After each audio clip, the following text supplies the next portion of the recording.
Você imagina a situação que você tem uma criança de 1 a 2 anos dentro de uma casa, sem ter o que fazer, com um adulto que não tem a menor ideia de como brinca com aquela criança, numa casa que está num bairro que não tem um espaço público seguro, então ela fica enfurnada dentro de casa. Então a ideia é ajudar uma mulher que está tomando conta de uma criança em casa a saber como interagir com aquela criança durante a rotina, enquanto cozinha, enquanto lava roupa, usando os objetos da casa, de tal forma que melhore o vínculo entre essa mulher e a criança e ajude a desenvolver a criança completamente.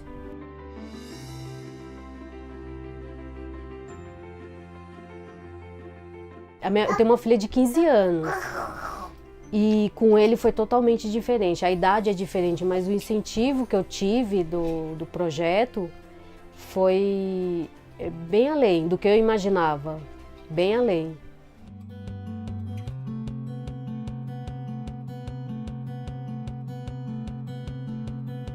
O Programa Bem é um curso pelo celular que a gente oferece para mulheres em situação de vulnerabilidade, para que elas aprendam a interagir com o filho, com a criança, pode ser filho, neto, sobrinho, de 1 a 2 anos, durante a rotina da casa. Então a gente desenvolveu um conteúdo em vídeo, em texto e em áudio, composto de aulas que são enviadas pelo WhatsApp, seguidas de mensagens de apoio, para a mulher poder aprender a interagir com aquela criança a partir das informações que a gente dá para ela. Então, essencialmente, a gente ensina a brincar com os recursos da casa, de forma que a mulher faça isso durante a rotina, sem ser um algo a mais, um trabalho a mais. Agora você tem que parar para brincar. Não. Enquanto você está cuidando da sua casa, lavando roupa, cozinhando, cuidando da criança, como você troca com a criança de forma a contribuir para o desenvolvimento dela. O Programa Bem nasceu dentro do iLab Primeira Infância, que era um projeto que estava procurando iniciativas de impacto na primeira infância. Reuniu-se um grupo de pessoas que eram ou desenvolvedoras de programas, ou pessoas que se relacionam com comunidades, ou pesquisadores, para que se gerasse, a partir de problemas reais, algum tipo de projeto inovador que possa fazer diferença na vida de milhões de famílias em situação de vulnerabilidade. Uma das premissas dos projetos do iLab é que eles estejam baseados numa necessidade não atendida. Então a gente teve que ir para campo e para a rua, a gente foi visitar favelas de São Paulo, para entender como é que é a realidade das famílias dentro de casa. E a gente percebeu uma questão: você tinha criança presa dentro de casa, porque não tem um espaço público seguro, ou com uma mulher que passa um tempo com aquela criança sem ter a menor ideia do que faz com ela. Então, e o que acaba acontecendo? Todas aquelas crianças viram terríveis, porque um bebê de 1 a 2 anos, em casa, enfurnado, sem atividade, o que vai acontecer? Vai ser terrível, vai ser bagunçento e tal. Então, a gente percebeu uma relação estressada, sabe, da mãe com a criança por não saber o que fazer e porque a criança, de fato, precisa gastar energia. Durante a nossa pesquisa etnográfica, quando fomos nas casas das famílias, nós percebemos que todas eram super conectadas. Então tinha um smartphone, por mais simples que a casa fosse, a pessoa tinha smartphone e tinha WhatsApp. E assim que ela falava com seus familiares, com suas amigas, e apesar de às vezes não terem crédito para ligar, elas tinham o crédito para falar por WhatsApp. Então a gente percebeu que seria o melhor canal de comunicação com elas.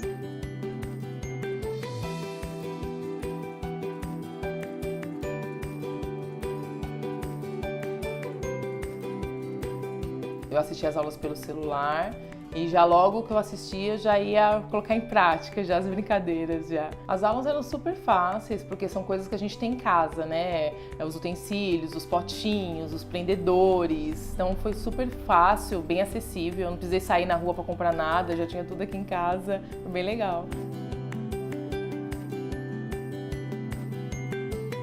E nós tivemos um cuidado muito grande na hora de pegar o conteúdo para a gente produzir tanto as aulas quanto as mensagens. Primeiro que para a gente fazer os vídeos das aulas, nós fomos pesquisar como é que era o tipo de linguagem que essas mães iriam ouvir, como é que era a forma como a gente deveria explicar essas brincadeiras para que elas não tivessem dificuldade de só com o vídeo poder aprender. Como a gente também tinha áudio, a mesma forma de narrativa das brincadeiras precisava estar boa também para ser só ouvida, para que elas também pudessem entender e fazer as brincadeiras em casa. Você vai pegar um balde que você tenha na sua casa. Não tem balde? Não faz mal. Pode ser um cesto, uma panela, pode ser um pote de plástico, qualquer coisa. Uma parte dos conteúdos da brincadeira nós tiramos da experiência do Tempo Junto, que que já tem 4 anos e mais de 2.000 brincadeiras feitas com as crianças. A outra parte das brincadeiras nós tiramos de um projeto chamado Vroom, que é da Bezos Foundation, e eles têm já muito tempo com experiências de brincadeiras e dicas para desenvolvimento infantil das crianças. Uma brincadeira que eu nunca tinha feito com ela, ou até mesmo com o meu filho, porque são épocas diferentes, né? 2002 para 2016 que eu tive ela é diferente, é da pintar na parede com água. Eu achei bem interessante essa dica, é uma dica, uma brincadeira, né? É bem interessante, né? Que às vezes, em vez dela dar o lápis e ela riscar as paredes, como já tinha riscado, ela pintava com água e depois seca e fica tudo tranquilo. O que eu achei mais interessante foi a de montar. Pegar coisas que você tem em casa mesmo, copo, tapoeira, essas coisas, e ele foi montando, e até hoje ele faz isso. A primeira impressão das mães com relação ao curso foi bem diversificada. Muitas mães a maior parte das mães acabou recebendo o curso com entusiasmo. Era uma coisa diferente, que elas nunca tinham visto. A primeira impressão que a gente tem quando a gente chega na casa dessas famílias são mães cuidadoras completamente sobrecarregadas. Tem que dar conta de mais de uma criança cheia de energia, querendo brincar, fazer estripulia, coisas de criança, e dar conta das tarefas da casa. Tarefas domésticas, o almoço, a janta das crianças, levá-las para a escola. Muitas vezes sozinha, como eu disse.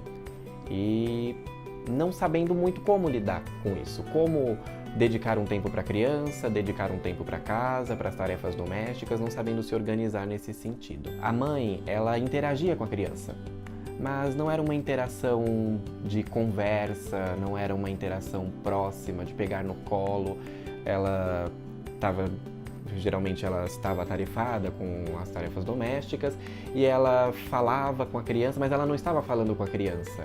Então era uma relação um pouco fria, até distante. Nas famílias que foram mais engajadas, mais participativas no curso, que realmente aproveitaram as aulas, você percebe visivelmente uma mudança na forma dela interagir com a criança.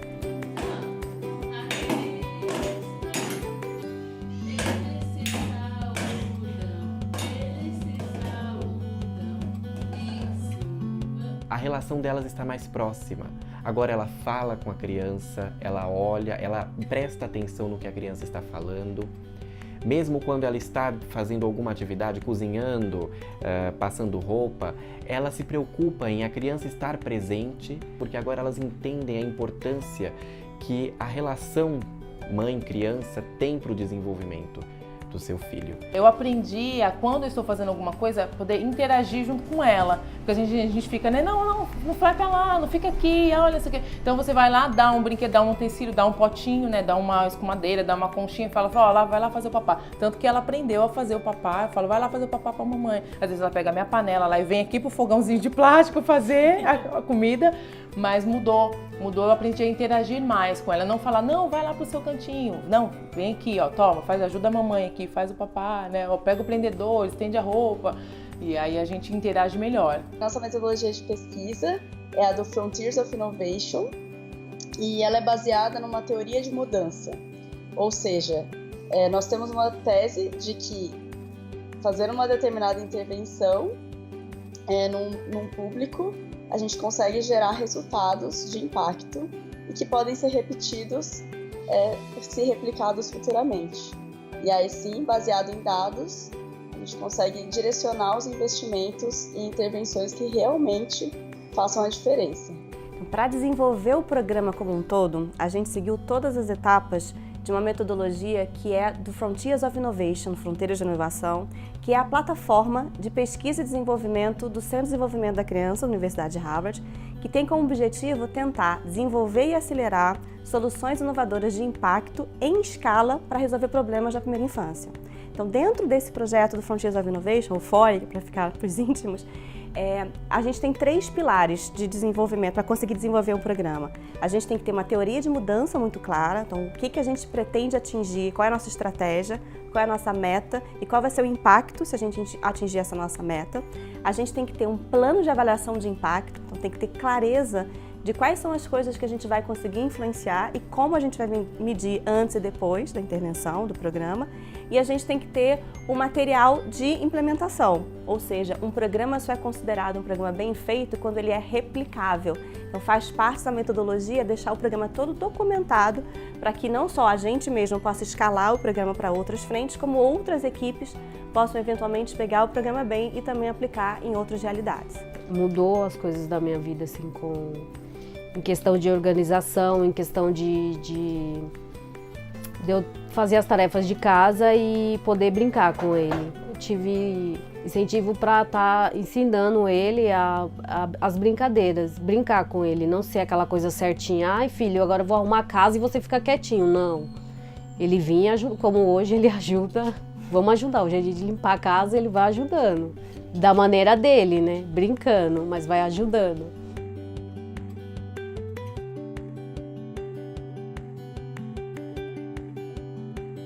A nossa pesquisa, ela foi muito inovadora no sentido de ser quase uma pesquisa-ação, né? Enquanto a gente desenvolvia o material, a gente imediatamente fazia testes com ciclos curtos, né? Ao contrário de grandes pesquisas que pegam logo de cara milhares de pessoas para testar, a gente fazia com uma primeiro, melhorava e assim sucessivamente, e com isso aprendendo ao longo do processo. Acho que isso foi um processo muito rico de criação que misturou o rigor da pesquisa com a velocidade que se precisa ter para inovar.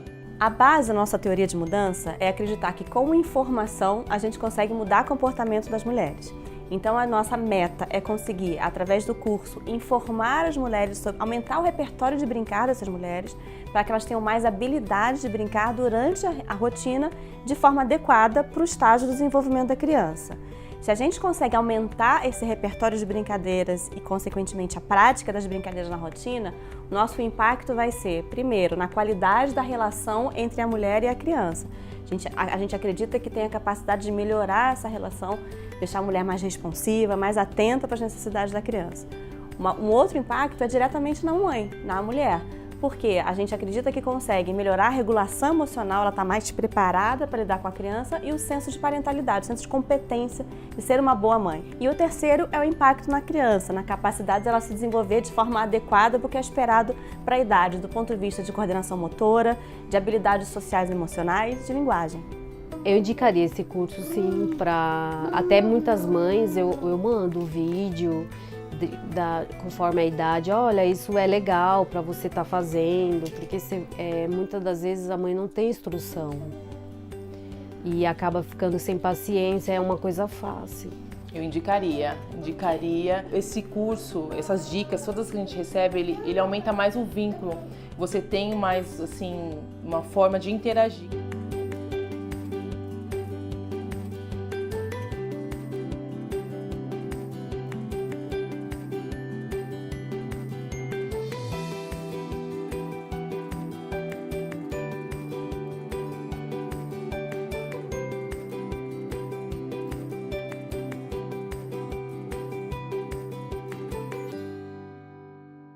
E sabe o que é mais legal? A gente ainda vai fazer diferença na vida de milhares de famílias graças ao Programa BEM.